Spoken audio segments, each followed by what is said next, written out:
You guys doing good? All right, good, good. So this is great to be on stage, actually wearing clothes this time. Usually, this time I'll actually picture you naked, and I'm not naked. It's an old thing I learned in college. But anyway, thank you so much for coming out. It's an honor to kick this thing off. A lot of energy. I make energy drinks, so it's kind of goes hand in hand. But today we're going to talk about pivoting. A lot of companies get caught up, in just being stagnant because it's easy, right? You want to hit your numbers, you're hitting your numbers, you're looking at the growth charts, you get caught up. You might have a flagship product that does really, really, really well, and you're just going to ride that off. Unfortunately, there's something called the product life cycle, right? You guys know about the product life cycle, company life cycle. You think back to big brands when you were a kid. How many of them are actually still here? How many of them are making the same products they made when you were a kid? Very few of them, right? So the key to this, the reason I'm talking, is to try and get you guys to open your mind and think innovative. What made the company you're with right now who they are? Innovation. Usually it's innovation. Sometimes it's not innovation, but usually, am I wrong? Anybody? Want to fight? No, just kidding. So no, I'm not wrong. Innovation's what builds brands. What kills brands is the lack of the ability to pivot. So we're going to move forward. Obviously, it's going to be a boxing theme, I thought, because, the title just seemed to work. So let's go. Let's do this. Those guys who knows Canelo. Okay, so many companies grow by being quick to market. Yet once they reach that maturation, they become comfortable. Like I just said, they not only stagnate, but they risk losing all of their market share to younger, hungrier, and faster companies. And I know this because I read it this morning on MySpace. MySpace was cool, though. You had Tom, you had the theme music. I still think MySpace can make... Anybody want to go in on buying MySpace and reviving that with me? Any takers? All right, so before we get started, who am I? You've already kind of gone over who this is. My two boys over there, Thomas and Preston, they came with me. We're going to go after this. We're going to do the car show tomorrow. We're going to do the Football Hall of Fame. Wrestlers, good kids, right? So I'm the founder of a company called CIFT. We pioneered the intra-workout category. Basically, y'all go to gyms. Anybody in here, show your hands. Oh, by the way, if you guys have questions feel free to throw stuff at me. Just get my attention, because I'm here for you. I'm here for you. I could recite this all day long in the bathroom mirror, but this is for you. Hopefully you get at least one tidbit out of this. So CIFT pioneered the intra-workout category. You see people at the gym with a colored water bottle? That was me. So we pioneered the intra-workout category. That was my foray into the supplement business. Currently, she already said, I do a bunch of stuff from managing tigerfitness.com, MTS Nutrition, outright. We have a company called Ambrosia. We have the #1 plant protein to the vitamin shop. We currently partner with a company called Brandless, which has been a phenomenal brand to work with. So I'm working across a lot of their brands. I own a youth performance facility. Basically, this energy, this goes all day. Like, I wake up like this, all right? I'm always in a great mood because I have so much to look forward to. There's so much going on in the world. Like, we're so fortunate to be here. You guys got to come here today and be around a bunch of people in really nice suits and outfits and polo shirts. And I'm also an IFBB pro bodybuilder. So that's the picture of me. Again, very little clothing. So anyway, let's dive right into this. So innovation should always be your priority. A lot of companies are really heavy on management and really light on research and development.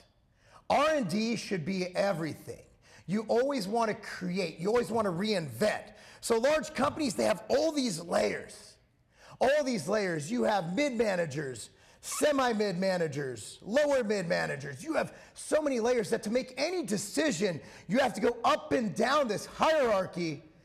And by the time you get there, someone else has already come out with the product because it takes you 2 years to even think about coming out with a product. So the entrepreneurial spirit that launched this brand, this mega awesome brand, gets sucked up by bureaucracy, over-hiring, and dead weight. So when I started my career, before I started CIFT, I worked for a company called American Media. You guys heard of them, the tabloids? Everybody loves the tabloids. Good old CEO David Pecker. His name is really David Pecker. Not a bad name, but you know you got to be a badass to get by in life with the last name Pecker.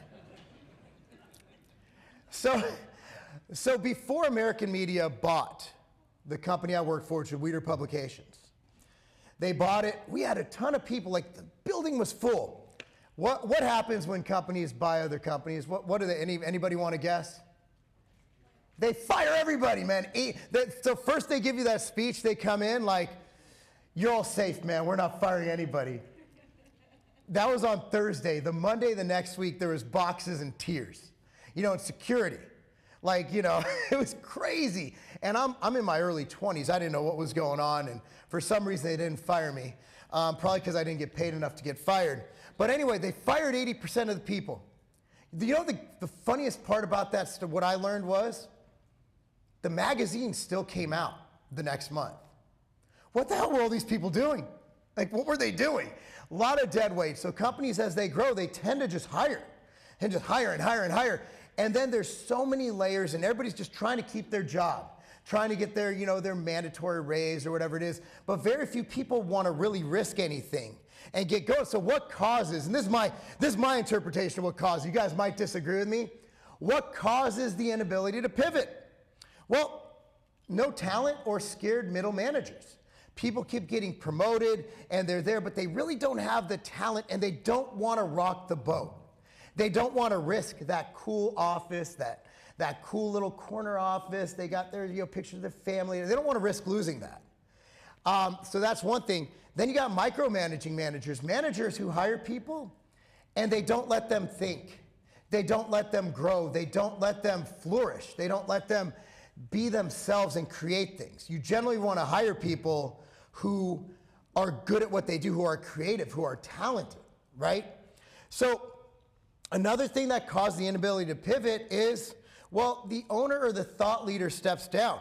Steve Jobs, okay, the company's doing okay still, but can we deny he was the driver? In my industry, EAS, Bill Phillips, Abbott Labs. Is anybody from Abbott in here? I saw y'all on the list. Abbott in the house, what's up? So when Bill, I'm not saying you guys did a bad job with EAS, but when Bill Phillips, it was the first purchase that did him in. When Bill Phillips stepped down, Body for Life was gone. That was EAS. EAS was done. Myoplex was no longer the meal replacement of choice. Joe Weeder Publications, what I said where I started my career. As soon as you lose that visionary, Jack Welch, again, you're looking at another guy. When you lose your visionary, sometimes when you don't build a company that can sustain beyond that person, that will cause them to fail. So in creating categories, now we're going to get into pivoting, and this makes sense because all of these ideas came from a pivot. It came from a creation. Pivoting generally means creating something new. It means reinventing your brand. It means staying fresh. Now, we all know the ideas we have today can be out there in a split second due to social media. Our quickness to market is so fast. Back in the day, you had an idea, 3 months later, it would be in the magazines, because that's how long it took to paginate the magazine, to get out there. Now you have an idea, within the next week, you can have a whole package set to launch on TikTok, Instagram, YouTube, everywhere. And every one of these large brands are using these now. It's not the advertising of old. Our quickness to market is faster than ever. So in creating categories, intra-workout, we evaluated what was going on, right? You had the pre-workout category, then you had the post-workout, you had your protein, whatever. But no one was really taking anything during the intra-workout category. It's something that health enthusiasts all do. They train. So that's where we created intra-workout, which were at the time branched amino acids. Now, for the protein bar category, with the outright bar, what we noticed is that it was all, I'd say, highly processed, fiber-rich protein bars. Protein bars that were harder to digest. You couldn't really eat around training. So we're like, well, what if we just made some whole food ingredients, put some protein in it, and everybody was claiming the low net carbs. I'm not saying that's a bad thing. I'm saying that what if someone wants some healthy, some superfood carbs? What if someone wants some carbohydrates? Surely somebody still eats carbohydrate. So going against the grain. So in creating new categories, you can't just copy other people. So why did the categories succeed? Well, this is looking in hindsight because at the time I had no idea these categories would succeed. And in most product launches, you don't know what's going to happen. So we did not follow the trend. We swam against the current. We found another path. We did not go down the yellow brick road. We identified personal needs. Everything you do, you need to become your customer. When I used to work in magazines, I used to say that if I worked for a tattoo magazine, I'd get a tattoo. How the hell am I going to tell somebody about tattoos if I don't even have one? Become your customer. Become one of them. That way you know what people are looking for. Generally, if you want something, if you're an enthusiast, there's a chance other people do too. Talk to people around you. So again, like what I said, we created Extend because I wanted something to drink during training that had some benefit that wasn't Gatorade. Okay, why we created that red bar? Honestly, it was due to a soccer tournament. My daughter, who's not here, she was playing 3 games. She played center mid. That's 6 miles a game in one day. What are you gonna eat? Can't eat a Quest bar. Quest bar, all the fiber in there, you're either gonna cramp up or poop yourself. Either way, not a good thing. Now again, I like the Quest bar, but around training, it wasn't the right thing. Also for me, I have irritable bowel syndrome. I can't be the only one here with issues pooping, right? Everybody laughing had issues pooping this morning. And I'm still feeling it, you just feel off, right?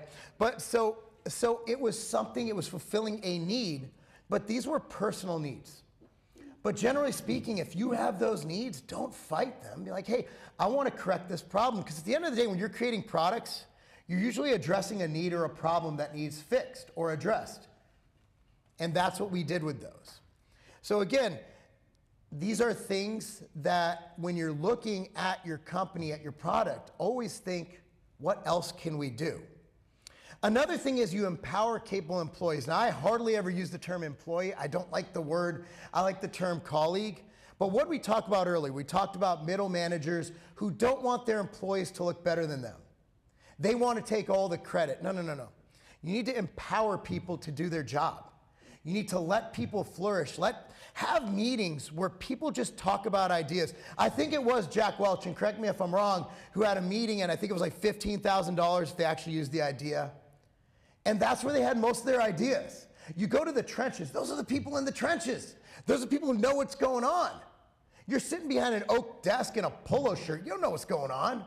Go to the people in the trenches, empower your employees, talk to the field, see what's going on. If you guys, let's say you're selling a milk product, you go store to store and you're putting it into the refrigerators, right? Talk to the delivery people. Hey, what are you seeing out there? What do you think people want? You gotta empower capable employees. And if you hire someone, you should hire capable people. If like, my employees aren't capable, well, get better employees. Maybe you're not paying enough. I don't know, but figure it out. Get capable people. Surround yourself with people smarter than you. Hire people better than you that complement you. It's not hard for me. There's a lot of people better than me. Maybe you guys are bad, but like everybody in my company is better at what they do than I would be doing what they do. Reacting to market demand. If you see an upward trend, jump on it, okay? But put your own spin on it. And we'll talk about that in a second. And if it doesn't catch right away, and you feel if you feel in your heart of hearts it's gonna work, Extend, the intra-workout category that we launched with Civation. For 2 years, we tried to sell it for $5 for a tub at the Arnold, and people were negotiating us down. It took forever to catch on, but we kept pounding that message because we believed it would work. And again, I have to reference Crystal Pepsi. If it's Crystal Pepsi, don't. No offense to anybody I know Pepsi's here, but y'all probably don't want to hear about Crystal Pepsi. For the record, I was upset when they got rid of Crystal Pepsi. I really like Crystal Pepsi. So I'm not a big fan of focus groups. I've been in focus groups. We did those when I was at a company called Instone that I founded with Sylvester Stallone back in 2004. What I found is that it's just people who want to get $75 and say whatever it is. Yeah, that sounds good. Sounds good. Your focus groups, in my opinion, you're better off going to where your market is. If you're selling, again, I'm going to go back to milk. Go to the grocery store. Find a mom. Find a bachelor. Hey, what kind of milk you drink? Like, focus groups, in my opinion, and again, you might have a different experience with them. when creating a new product, focus groups generally aren't what I'd go to. Again, I'm not telling you how to run your business. I'm just saying that I'm not the biggest fan. What I am a fan of is becoming your market. For me, you know, I own businesses outside of fitness. You go, of course you're the market, you're a meathead. Yeah, I get it, I'm a meathead. But when the other stuff I do, you just have to put yourself in that industry. You have to put yourself within the market that you want to be a part of. You have to become the market. Okay, you got to go in the trenches like I talked about earlier. Ask people, become that customer yourself, and you have to make good stuff. Okay, you have to make good product. And that is how you will catch on with a new category. So pivoting in the real world. I'm going to go back to the 90s in the dietary supplement industry. Ephedra was banned. Okay, let's say you have an ingredient, let's say you're Pepsi, and let's say aspartame's banned. Or not even banned, let's say aspartame just gets bad press, which I'm sure, well, they already, aspartame has terrible press. So what do? Well, you could do a couple things. You could research alternatives, you could reformulate, or you could double down on the science of why it's not unsafe. But whatever you do, you have to be fast. You have to pivot quick. You can't have focus groups. You can't sit there and talk to your council of attorneys for the next 20 days, 20 months, 20 years, whatever it is large companies do. You need to act fast, whether it's from the CEO top-down level, whether it's from the bottom-up level. You need to address that. And you need to look for alternatives. That's the thing. What they did in our industry, they looked at synephrine, they looked at another ingredient that ended up being banned as well, 1,3-dimethyl, DMAA. Then you go to another real-world example, which is erythritol. You guys see the press on erythritol? Okay, erythritol, and we go over the science. It was kind of incorrect press, in my opinion. I don't have any skin in the erythritol game. But basically they're saying, hey, it causes heart attack and stroke. You're more prevalent to have it. When in essence, if you're gonna, okay, we'll get a little stuff, but basically erythritol levels, it's endogenously, it's produced by your body. So basically with erythritol, obesity is a comorbidity for a lot of these things, for heart issues and such. So basically obese people have higher erythritol levels. So it was just the way they reported the findings that kind of came out weird. Regardless, every newspaper picked it up. So what do you do if you have a product that one of its main sweeteners is erythritol? Well, you either have to go and have opposite PR, right? You could ignore it and hope it goes away, or you reformulate. So there's things you need to do to look at how to do that, but also you need to have outs for every single ingredient in your product that is questionable. And I'd say every non-natural and natural sweetener, if you're in that business, is something you need to have some kind of an answer for. You need to know your stuff. Because whether it's stevia, erythritol, we all thought was, it's not aspartame, we're good, right? It's not sucralose, it's natural. Yeah. You always have to think about what your risks are, what your threats are in the industry. So when you're looking at pivoting, you could see a new product come out that's just crushing it. You're like, we need to do that. We need to do that exact thing. Well, there's a problem when you just knock off other brands. Number one, if you're an innovative brand, it's gonna kind of kill your name. Because if you're an innovative brand doing Me Too products, that's not a good look. It's not a good look. So you need to differentiate. If you do have a similar product, come out with a point of differentiation. Whether that's you add something to it, you put an additional spin on it, you have a different angle on it, and this is something you need to do. Like, for example, with one of my products, Ambrosia, we have a product called Planta. It's the #1 selling plant protein at the Vitamin Shop. So our differential, everybody goes to taste, right? Ooh, it tastes great. Everybody says our stuff does taste great. But everybody says their stuff tastes the best. So that's not always going to be the angle. So our point of differentiation is we added branched chain amino acids, so the amino acid profile is closer to animal protein than other plant proteins because the additional amino acids we added in there. So that's a point of differentiation. So while plant protein category exists, we put our spin on it, we differentiate it from the rest of the plant protein market. So, like I said before, if you're just like, oh, this guy has milk with amino acids, we're gonna do that same thing. Nah, you don't wanna do that. It'll cheapen your brand. It'll make you look stupid. And also, you know, first to market, first to mind. If you're second in, like at the end of the day, you're always going to be the side chick. You're never going to be the main chick. First to market. When you want a tissue to blow your nose, do you say you want a Scott's? You want a Kleenex. So again, it's always better to innovate. But if you do see a trend, you want to hop on it, be sure to differentiate. Does that make sense? Okay, basically just don't copy someone. And if you do, pretend that you did it. put a little spin on it, put a little twist. So for you larger companies, or even you smaller guys who gobble up smaller brands, if you can't beat them, buy them. So there are many case studies of threats. In fact, I would say a lot of acquisitions are people just trying to get rid of their competition, prevent them from growing and taking more market share. The one that we all kind of know about is Instagram. Like Instagram was highly overvalued by any metric, but it ended up being one of the best moves in tech history. Facebook saw what that thing was going to become, the beast it is, and the advertising revenue in its future, and they bought it for $1 billion. $1 billion. That was a huge acquisition, huge. It shocked me. And so there's one option as well. Instead of pivoting, buy your competition. But here's another thing, I want a caveat to that. If you buy a brand because of what it is, don't change it to what you are. Does that make sense? Facebook didn't just make Instagram Facebook too. They kept it as, and they just improved on it. They evolved it. But a lot of times, big brands with their egos will buy something awesome and screw it up. And they, I see. I finally got one of these. I'm like, yes! All right.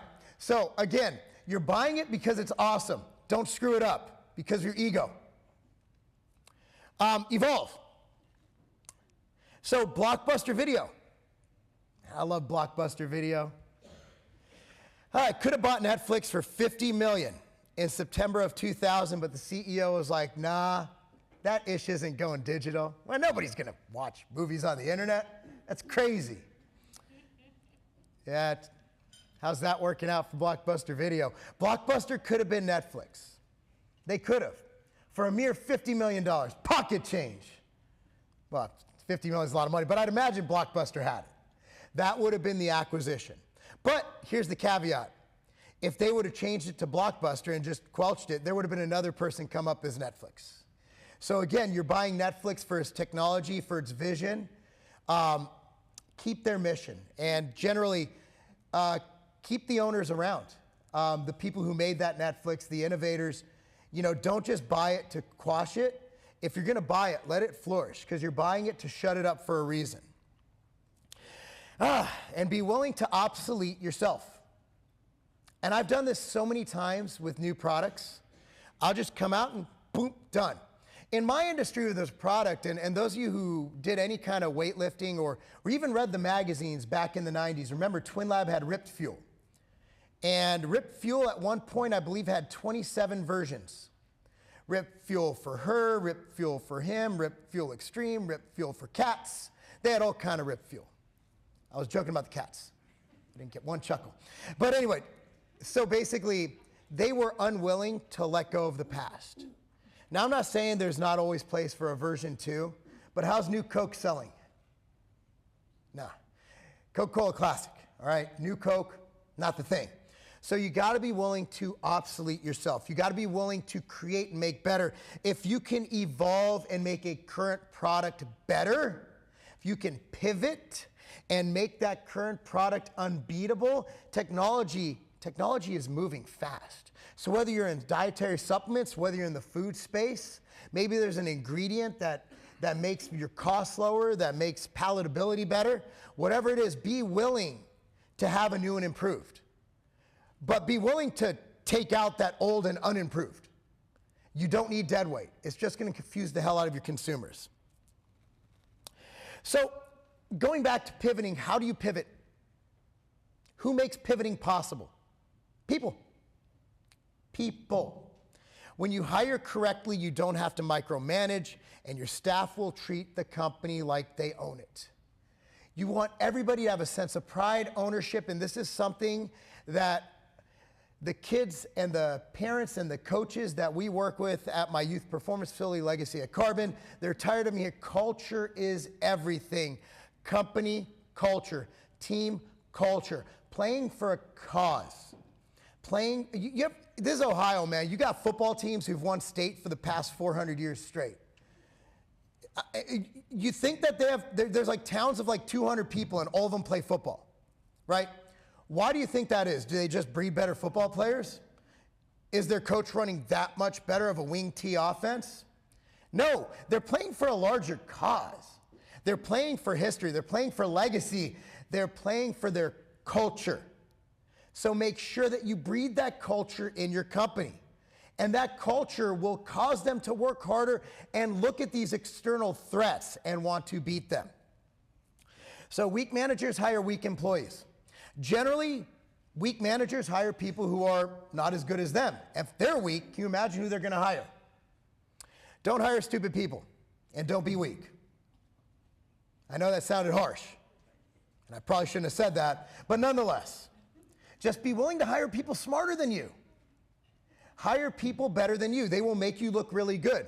Worst case, if you're the owner or the guy in charge, they're going to make you a lot of money, okay? And pay the hell out of them. If they're that good, keep them. Keep your good employees. Mitigate risk. While we want to move fast, we want to move smart. Keep overhead and costs low and gauge your pivots. Meaning, don't go and invest 90% of your company's budget into one idea. This is a different world. This is a different time where we can do A/B testing.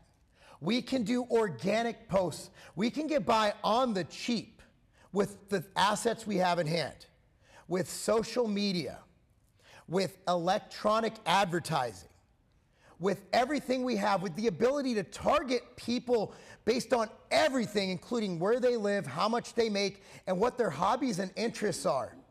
You don't have to bet on black. You don't have to go all out. You can go in and test these things. Come out with a product, put it out there. Regional testing has never been easier. It's never been easier. So again, don't Crystal Pepsi it, okay? So again, social media, direct-to-consumer sales. Every single company, including Nike, does a strong D2C business. That's where your margins are. Test it D2C, see how it does. And that's look, the outright bar, like I said, I literally came out with it for my kids to eat during soccer games. Next thing you know, we didn't even make boxes. We literally just made a bar, because wrappers are digital and there's no minimums, whereas cartons, they're not digital offset, at least how we were doing them, where it doesn't cost $10 a case. And so we just had wrappers. And next thing you know, people got word of it. We did a trade show, a low-cost trade show.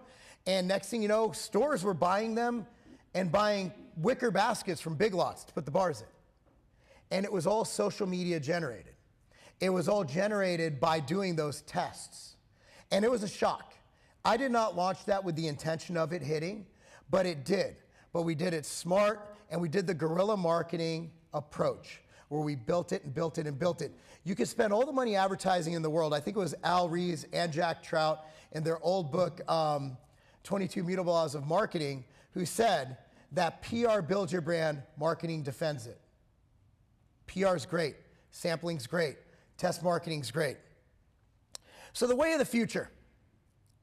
It's a very, very fast-moving world, right? If you don't want to be left behind, maintain the aggression and hunger used to build your brand to keep growing your brand and for long-term success. And that's it, guys. Any questions, please ask them. I'd love to answer them. And hopefully that gave you kind of my view on how to pivot, how to stay fresh, how to make yourself obsolete, and how to keep building your brand well past its maturation.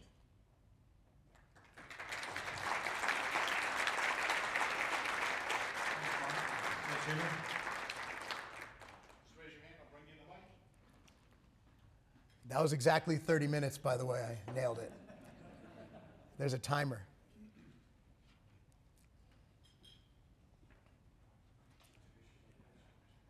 Hi, I'm Mark Tennis, Simple Times Cocktail Mixers. We do all natural cocktail mixers. Awesome. Kind of same boat as you as far as breaking into categories and doing things different. How did you deal with the retailers being kind of stuck in their old ways when you're trying to redefine a category? So the question is, how do you deal with retailers stuck in their own way when you're trying to redefine a category? And the answer is a strong direct-to-consumer business, very strong direct-to-consumer business, and a strong base of customers who are willing to go in and build up your brand. A lot of times retailers don't want to take risk.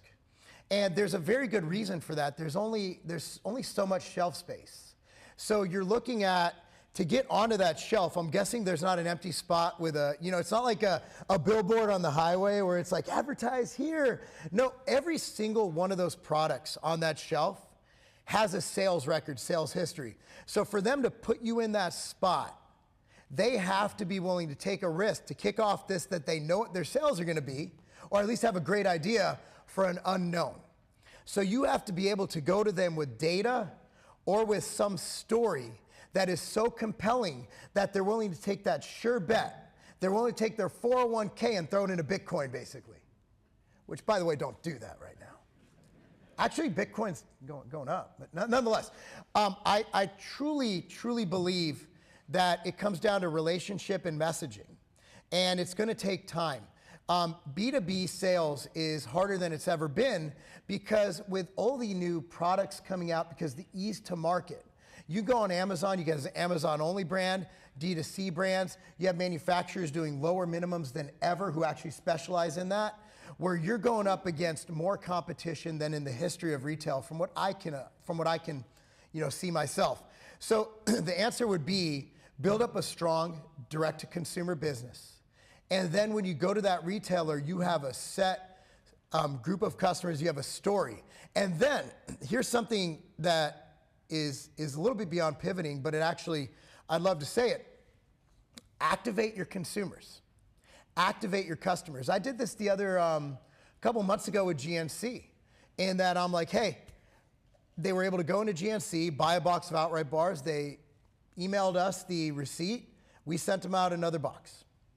But we were able to activate a whole lot of traffic. And if you compare it to what we used to spend CPM-wise on advertising in magazines, it is still a much better investment. And you have proven customers, and at the end of the day, they're still buying your product. So again, activate your consumers. But I'm going to say this for anybody from Nike to someone coming out with homemade sandals, is that you need a strong direct-to-consumer business now more than ever. And strong direct-to-consumer allows you to pivot really fast because you have that mailing list. Own your customer. Own your customer. You need to own that list. So while B2B sales are always going to be there, it's always going to be great to have those brick and mortar locations. In today's times, it is more important than ever to know your consumer intimately. Not in a weird way, not intimate in a weird way, by the way.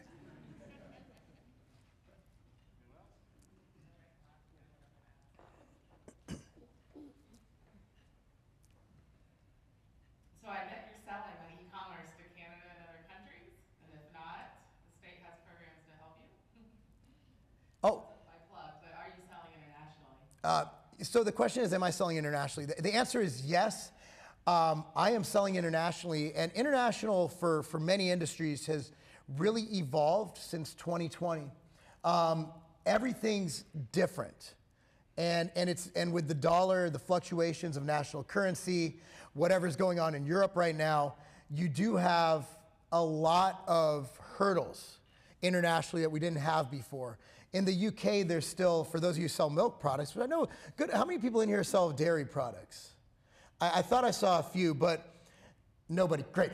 So me. So essentially, there's still have regulations for mad cow disease.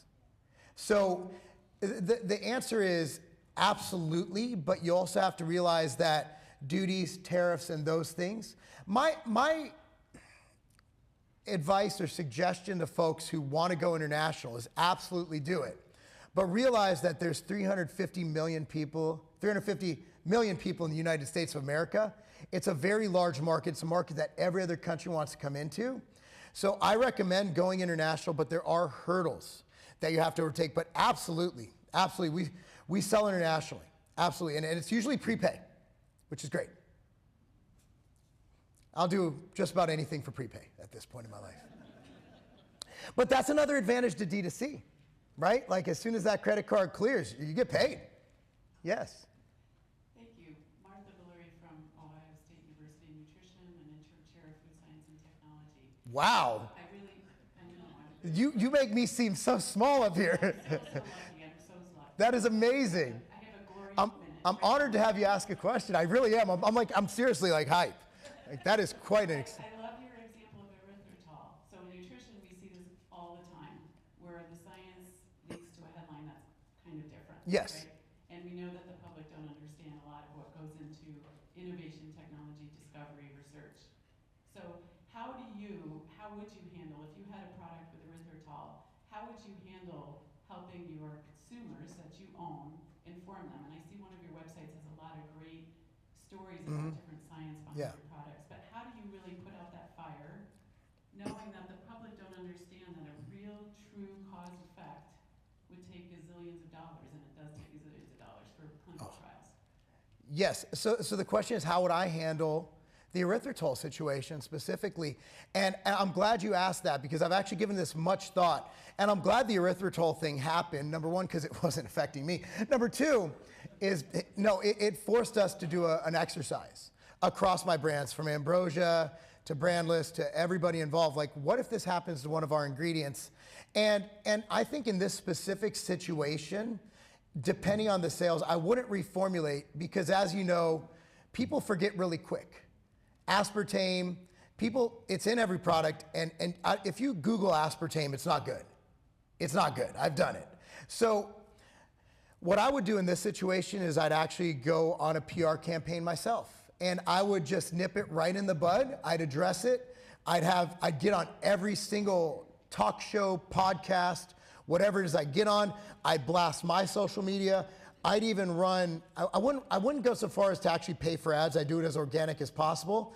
And I'd explain the situation, which I actually have. I've done a couple videos on erythritol and my take on the situation.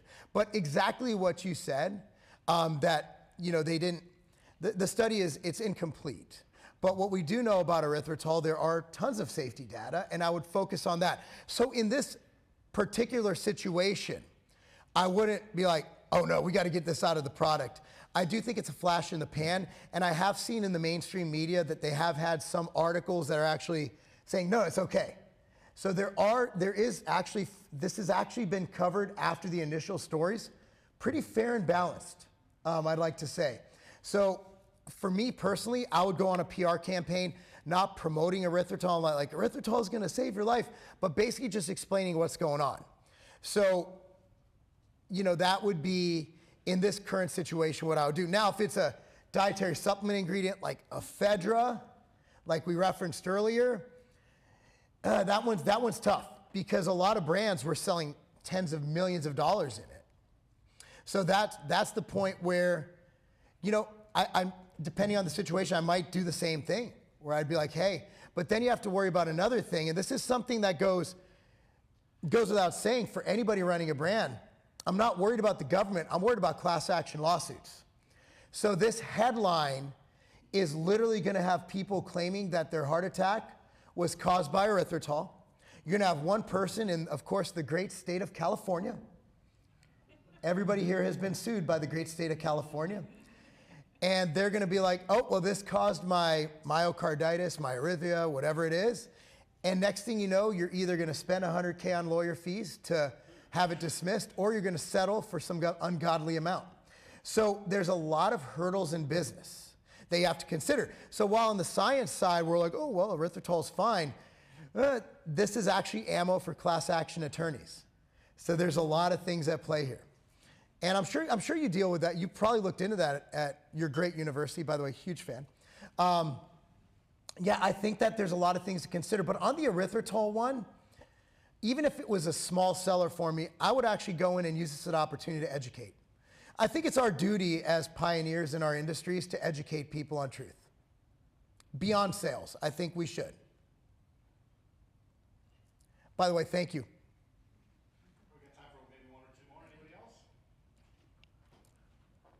They're making you walk all over the place, man. Getting my steps in the day. Yeah, you are. Are you wearing an Apple Watch? No. Oh, yeah. If you got your phone on you, you're good. Jeff Burrow with RMS Omega. We provide tracking and traceability solutions with our RFID and barcoding Awesome. technologies. My question is maybe some examples or your thoughts on investing in technology beyond just for compliance to try to get a leg up on your competition. So investing in technology apart from compliance to get a leg up. As far as, may I ask, are you speaking of market data or? But investing in actual technology, whether it's in a manufacturing process or traceability or distribution. Absolutely. Investing, I think I referenced this, but maybe not enough in the presentation. Yeah, innovation up there. Yeah, so you definitely need a lot of your investment to be in research and development and also ways to do things better, more efficiently, differently, whether it's to get product to market faster. For example, I don't know if this fits, but tigerfitness.com, people want we're going up against Amazon. We work with Amazon. We obviously sell through Amazon with our brands, but tigerfitness.com is automatically going to be compared with Amazon, who in some places can give same-day delivery. So that's why we opened up a West Coast distribution point.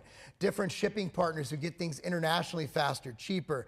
Different deals with FedEx, UPS. As far as manufacturing, innovation, if there's a manufacturing process you could do, for example, let's say a gummy or something that takes a different spin on existing products, absolutely.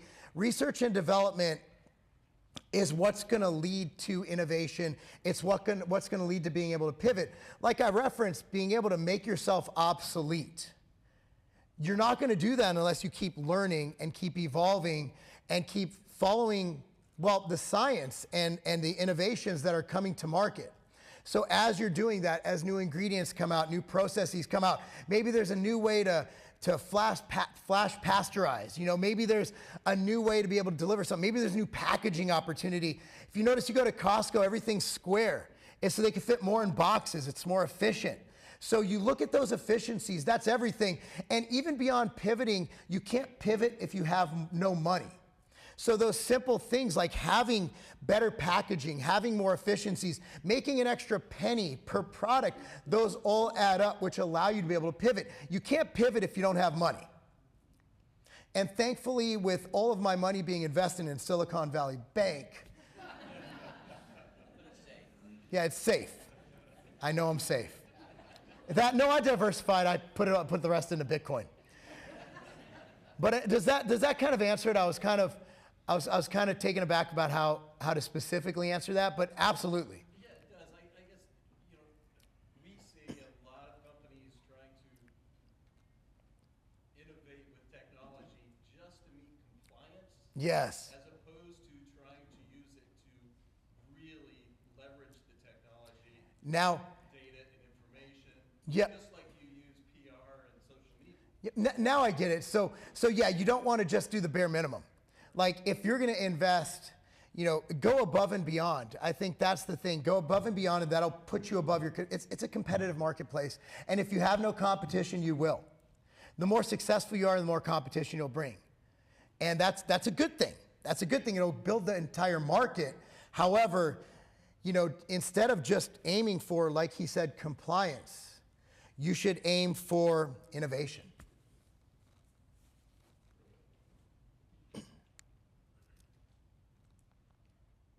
Thank you so much, Mark. Thank you guys. Appreciate it. Appreciate you. I appreciate it.